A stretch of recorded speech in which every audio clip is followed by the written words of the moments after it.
नहीं देखेंगे। इन सारे सवालात के जवाब जानिए 10 तक के बाद विद साहिर।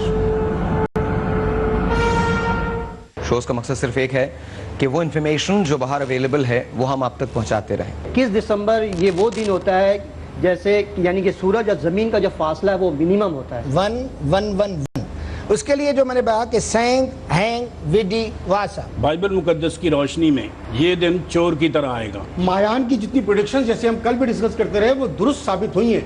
तो अभी मैंने कहा टाइम एंड स्पेस को देख लीजिए, रफ्तार इतनी तेज हो जाएगी कि अगले 5 महीनों में वो टाइम एंड स्पेस और रफ्तार के तहत कुछ भी 21 दिसंबर को हो जाए। क्या को आप लोग इस बात से इनकारी हैं? आपने जब कल कब तोड़ा था? कल जब यहाँ बहस हुई थी इन्होंने उठ के उसको ऑब्जेक्ट किया था। We were talking about 2012। मेरी तैयारी मुकम्मल बात कर रहे हैं। मैं बात इनकी इसलिए नहीं सुन सकता कि मैं 3 दिन से यही सुन रहा हूँ। हो सकता है आज से 50 साल के बाद दोबारा ये एज बढ़ना शुरू हो जाए, अगर हम कायम रहते हैं दोबारा ये एज बढ़ना शुरू हो जाए और इंसान 450 से 500 साल जी। मौत के बाद भी तो जीना है, जाने जा एहतमाम करके चलो और सारी दुनिया पे इख्तियार नहीं, अपने हिस्से का काम करके चलो। With Sahir.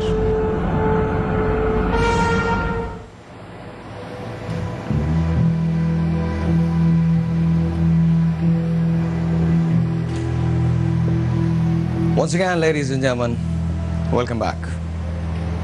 This is our show. 10 तक के बाद। Good afternoon. कैसे हैं आप लोग? बहुत सारी बातें हमने करनी हैं, बहुत सारी चीज़ें हैं जिनको डिस्कस करना है। रिमेंबर दिस कि हमारे इस प्रोग्राम का मकसद ये नहीं है कि हम आपको कुछ प्रूव करना चाहते हैं। मकसद सिर्फ इतना है कि हमारे पास जो इन्फॉर्मेशन है वो हम आप तक डिलीवर करना चाहते हैं, आप तक डिलीवर करना चाहते हैं, आप तक डिलीवर करना चाहते हैं। सिर्फ ये बताना चाहते हैं कि अवेलेबल क्या चीज़ है। 3 दिन से हम लोगों ने बात की है कि 2012 में क्या हो सकता है। 21 दिसंबर 2012 क्या डेट है? आज कुछ मुख्तलिफ हक़ाइक़ हैं। क्या 2012 को कोई कैटास्ट्रफी होगी? क्या 2012 को जुज़वी क़यामत आ सकती है? क्या 2012 को वो दुनिया जिसे हम जानते हैं, वो नक्शा जिसे हम पहचानते हैं, क्या ये चेंज हो जाएगा? आपको दिखाता हूँ कुछ। ये दुनिया की वो तबाहियाँ हैं जो दुनिया में आ रही हैं और इन्हीं के दौरान, इन्हीं के दरमियान वो तबाहियाँ हैं जो आ सकती हैं। ये हमारी दुनिया है। इस दुनिया में कुछ भी हो सकता है। वो जो आपने तस्वीर देखी थी पीछे, हम पीछे जाएं, पीछे जाएं, पीछे जाएं, पीछे जाएं, थोड़ा सा पीछे जाएं और पीछे जाइए और पीछे जाइए और पीछे जाइए और पीछे जाइए और ये वाली तस्वीर, ये प्लैनेट निब्रू है। इसके बारे में कहा जाता है कि अगर प्लैनेट निब्रू जिसे प्लैनेट एक्स भी कहा जाता है, ये प्लैनेट एक्स अगर ज़मीन से टकराता है तो क्या होगा? दरिया उबल पड़ेंगे, समंदर उबलेंगे, ज़मीन की जो प्लेट्स हैं वो मुतासिर होंगी। ये ज़मीन जिसे हम इस हालत में जानते हैं ये वैसी नहीं रहेगी। नासा कहती है कि प्लैनेट निब्रू का कोई वजूद नहीं है, लेकिन यही नासा है जिसने सबसे पहले प्लैनेट निब्रू को हमसे रोशनास करवाया था। बैक इन द डेज कहते हैं कि नासा को 1980 से ये जानकारी है कि प्लैनेट निब्रू एग्जिस्ट करता है, प्लैनेट एक्स एग्जिस्ट करता है। क्या है प्लैनेट एक्स? क्या वो टकराव पे ज़मीन के एक्सेस को चेंज कर सकता है? क्या पोल्स शिफ्ट हो सकते हैं? क्या ज़मीन की हरकत चेंज हो सकती है? उसकी डायरेक्शन बदली जा सकती है? अगर प्लैनेट निब्रू या प्लैनेट एक्स ज़मीन को हिट करता है या उसके करीब से गुजरता है तो ज़मीन कैसी होगी? देखिए, वॉच दिस, आगे बढ़ाइए। ये तबाही हो सकती है,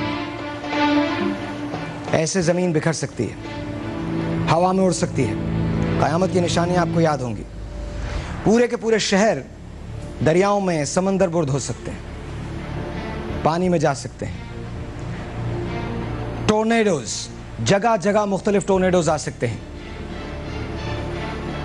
आग लग सकती है चारों तरफ, क़यामत और वहशत का आलम हो सकता है। रोक दीजिए, पीछे। मायंस, सारी कंस्पिरेसी की इब्तिदा मायंस से हुई है। कौन थे ये मायंस? इनका बिलीफ क्या था? क्या ये जिंदगी को हमसे ज्यादा जानते थे?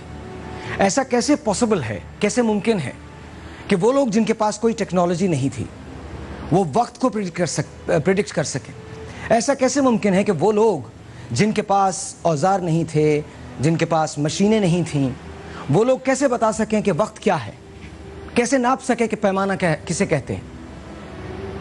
ये मायंस क्या सच बोल रहे हैं?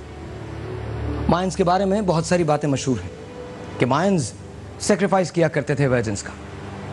फाइन, बिलीफ्स, मायंस के बिलीफ्स क्या थे? मायंस की सिविलाइजेशन जो है, क्या वो हमें चैलेंज कर रही है? क्या उन्हें हमसे ज्यादा पता था? क्या उन्हें पता था कि 5125 दिन के बाद दुनिया में तबाही आती है? काली भगवान को ले लीजिए, क्रिश्चियनिटी को ले लीजिए, इस्लाम को ले लीजिए, सारी बातें किसी न किसी क़यामत की जानिब इशारा करती हैं। क़यामत आनी है। कहीं टाइम 2076 का होता है, कहीं 2080 का होता है, कहीं 2012 का होता है।